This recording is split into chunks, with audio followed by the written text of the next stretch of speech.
people that use ER as their doctor. Can you relate anything to that? Samantha Artiga.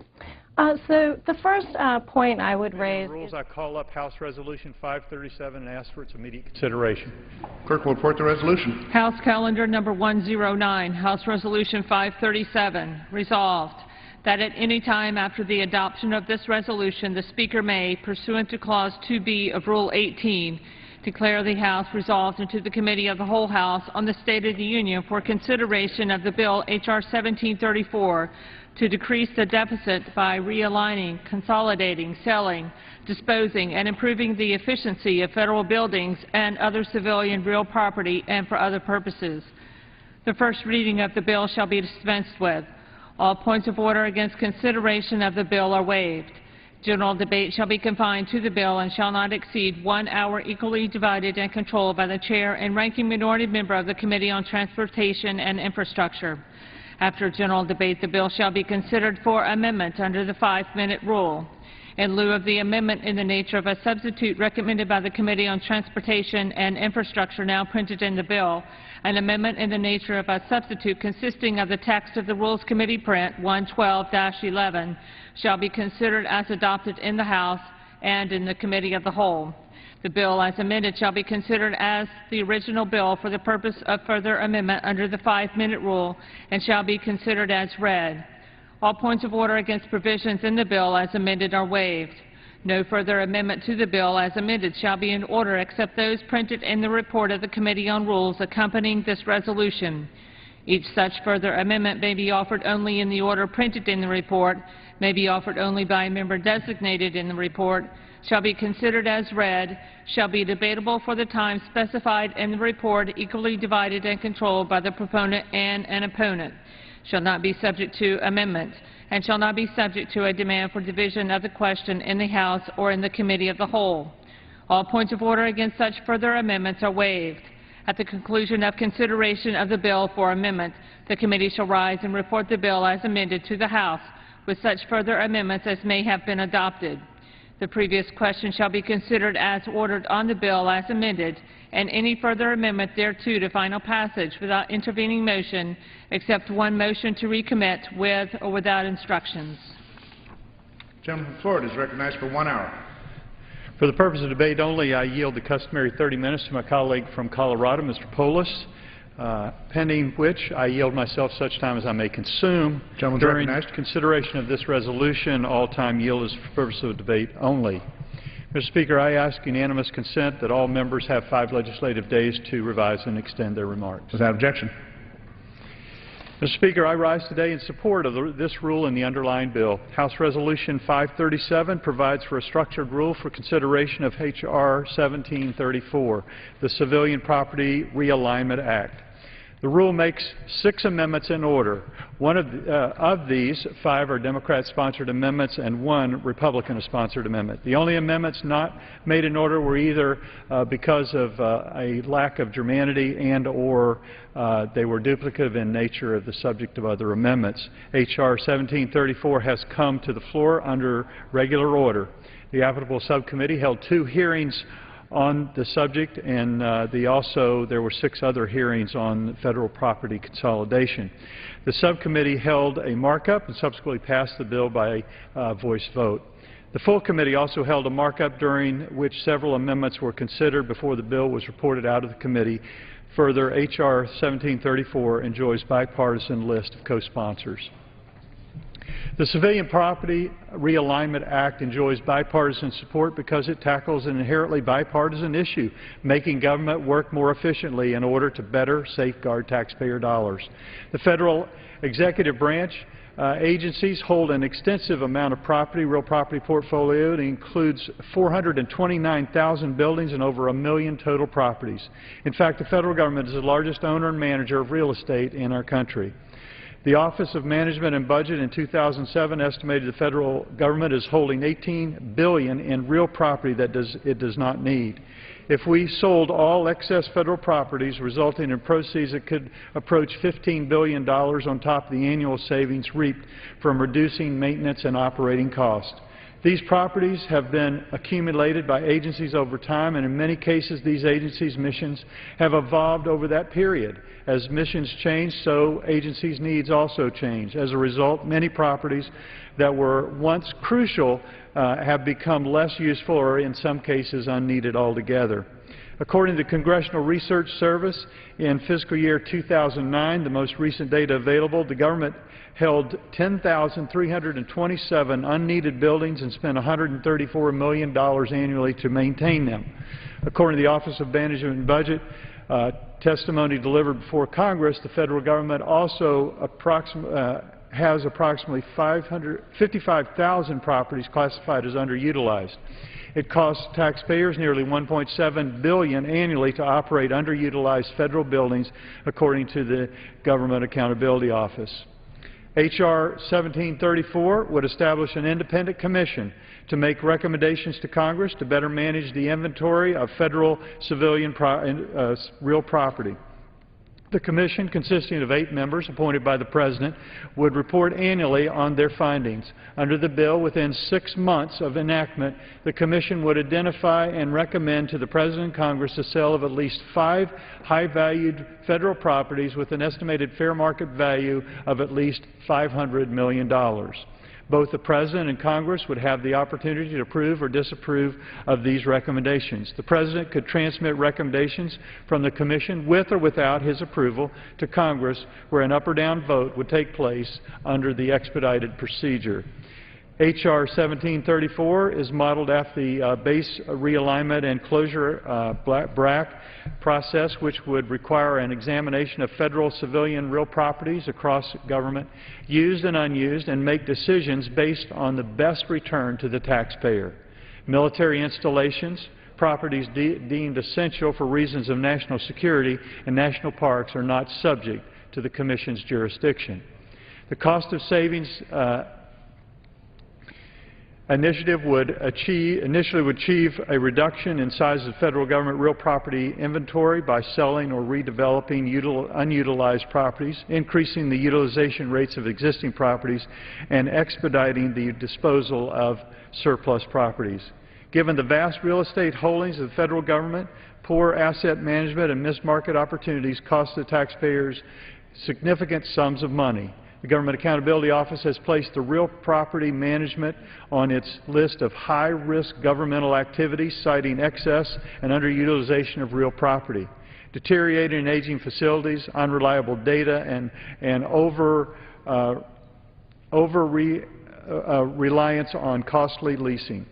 H.R. 1734, the Civilian Property Realignment Act, seeks to reduce the federal government's footprint, increase efficiency, and ultimately enhance stewardship of hard-earned taxpayer dollars. It isn't just about closing buildings.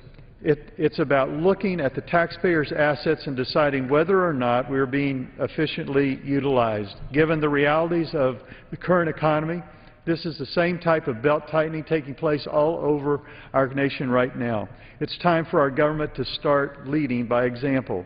Once again, Mr. Speaker, I rise in support of this rule and the underlying legislation. I encourage my colleagues to vote yes on both the rule and the underlying bill, and I reserve the balance of my time. The gentleman reserves the balance of his time. Gentleman from Colorado. Mr. Speaker, I thank my colleague from Florida for yielding me the customary 30 minutes, and I yield myself such time as I may consume. The gentleman is recognized. I rise in opposition to the structured rule. While the unemployment numbers are now at their lowest point in 3 years, the American people know that our economy is still teetering. That's why it's important for Democrats and Republicans to come together around common sense proposals. This underlying bill, the Civilian Property Realignment Act, stemmed from President Obama's proposal in his FY 2012 budget, and I'm glad that Congress is beginning its deliberative process on this important issue. Currently, the federal government owns and manages over 1 million federal buildings and structures, including many in my home state of Colorado, which cost over $20 billion a year annually to operate and maintain. This bill seeks to ensure our government is a better steward of taxpayer dollars by improved utilization and management of surplus properties and the elimination and monetization of unnecessary assets to reduce our deficit. Building on President Obama's proposal contained in his FY 2012 budget, this bill sets up a process to consolidate, sell, or exchange federal government assets it no longer needs. Sounds like common sense, but it hasn't been done yet. As the President identified, an estimated 14,000 buildings and structures are currently designated as excess properties. In essence, this legislation attempts to do with federal government property what the Department of Defense has successfully already done with its Base Closure and Realignment Program, BRAC, for military installations, an attempt to remove politics from the process so that effectively our federal holdings can be streamlined and that money can be raised from properties that are no longer necessary for the operations of the federal government. To accomplish this goal, this legislation sets up an independent civilian property realignment commission which will recommend which federal property should be consolidated, sold, exchanged, or redeveloped. The commission's downsizing recommendations would be subject to approval by the President and then by Congress before they could be implemented en masse. The underlying legislation should be a strong bipartisan bill. Unfortunately, there's a number of last-minute considerations which are causing some contention between the two parties, and I understand that some language has been added, including contentious riders that were added without a hearing or a meeting of the Democratic side. The current language, therefore, includes some offensive provisions that will jeopardize support on my side of the aisle, including a measure that would change federal law to eliminate the preference homeless shelters receive, as well as a provision that waives compliance with the National Environmental Policy, or NEPA Act, part of the ongoing Republican agenda to gut environmental protections, but in this case a policy waiver that has nothing to do with trying to manage our federal property. The federal public comment process needs to be in place when assets are transferred because they have important roles in communities, whether it's urban, suburban, or rural. Our comment process is a critical piece of ensuring that all stakeholders are taken into account.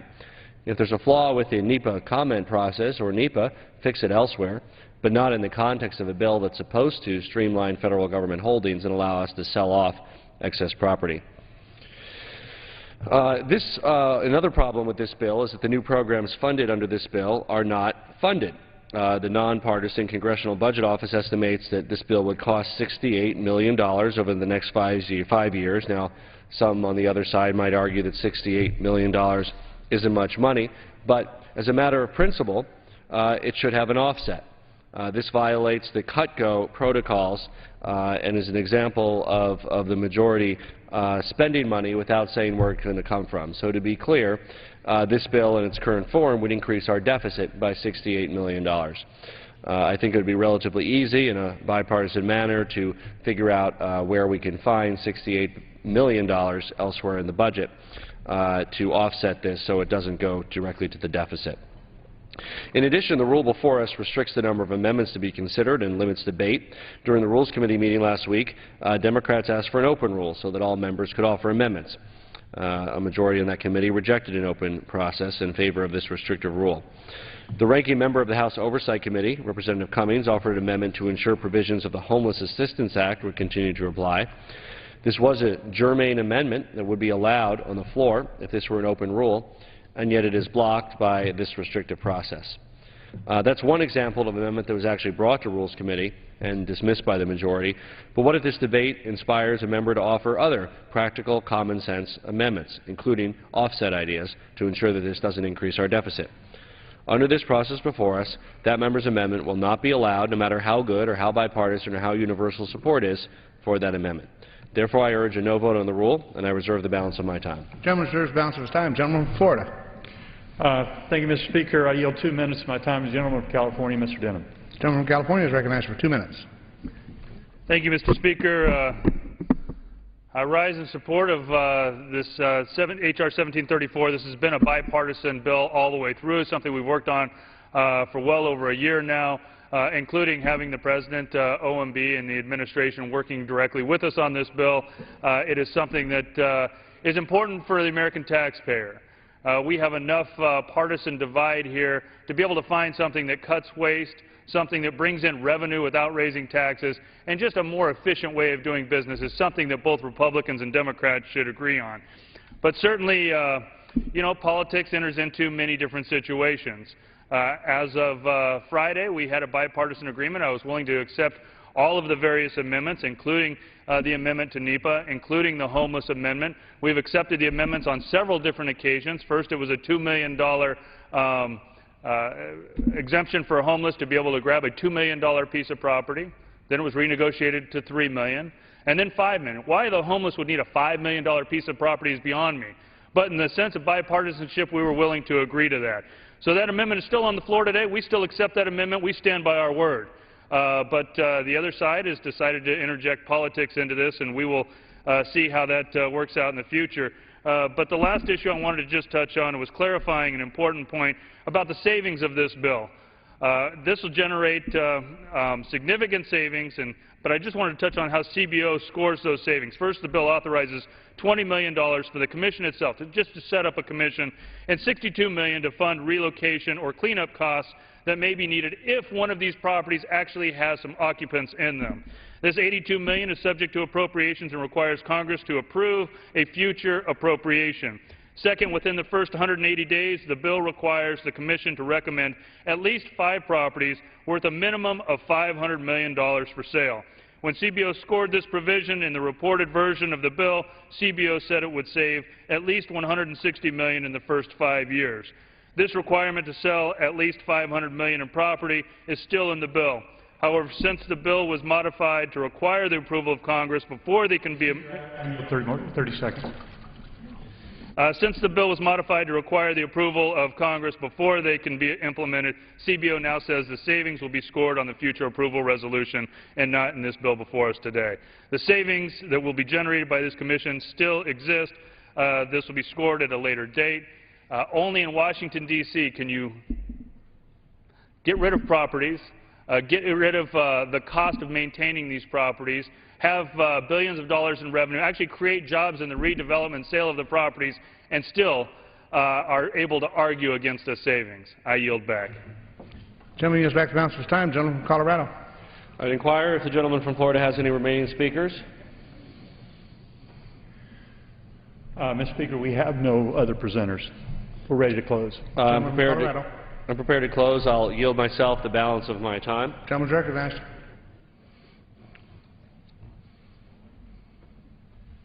I thank the gentleman from Florida. I know that significant issues still remain with the Civilian Property Realignment Act in its current form. The gentleman discussed the potential savings from this bill, and to be clear, this is a transfer of items that are already in the asset column of the federal government.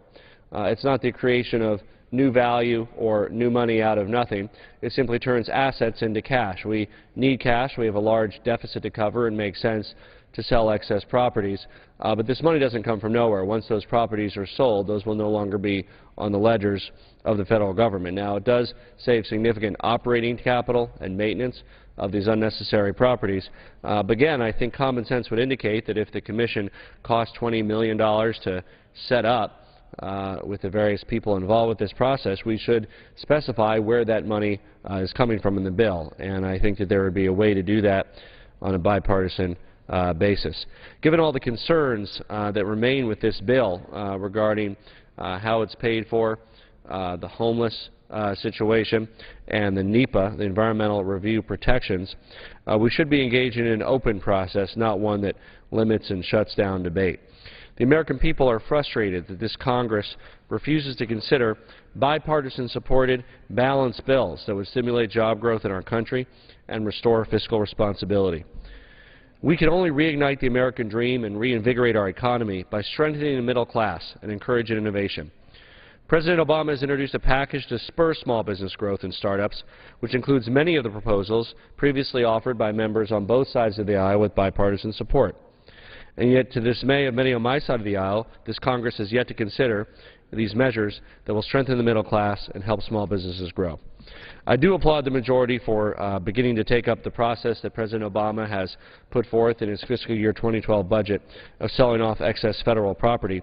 There just remain a few I's to dot and a few T's to cross to ensure that this important piece of legislation can garner the support of the bipartisan majority in this body. There remains much work to be done. the large issues, including enacting a comprehensive jobs plan, extending the payroll tax cuts and unemployment insurance, ensuring seniors have access to their doctors under Medicare, comprehensive tax reform, and putting our fiscal house in order by passing a bold and balanced plan to reduce the deficit. Selling off excess federal assets and making sure that the federal government doesn't own or have to maintain or operate more than we need to is a small but critical piece of the overall equation. This Congress has the opportunity to get it right through a deliberative process, but because the majority has restricted debate on the underlying bill, I cannot support this rule, and I urge my colleagues to join me in voting no on the rule, and I yield back the balance of my time. Gentleman yields back the balance of his time. Gentleman from Florida. Mr. Speaker, the cost of real property to the federal government costs are significant, and most agencies do not have the incentives to minimize those costs.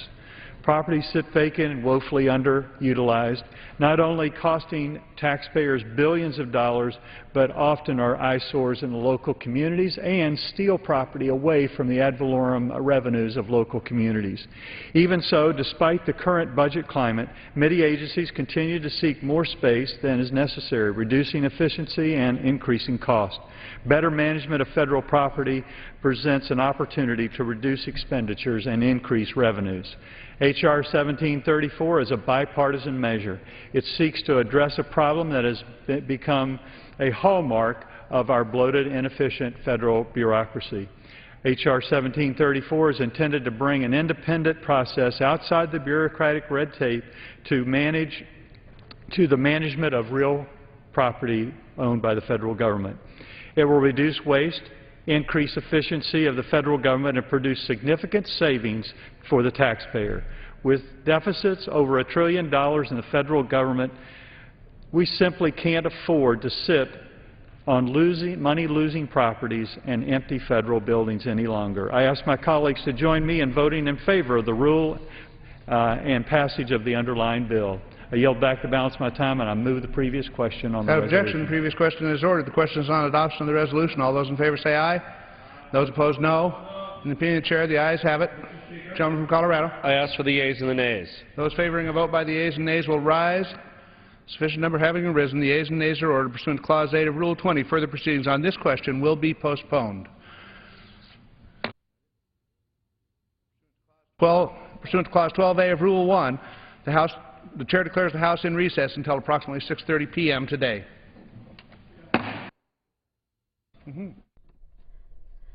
The House is recessing and will be back for votes at about 6:30 p.m. Eastern.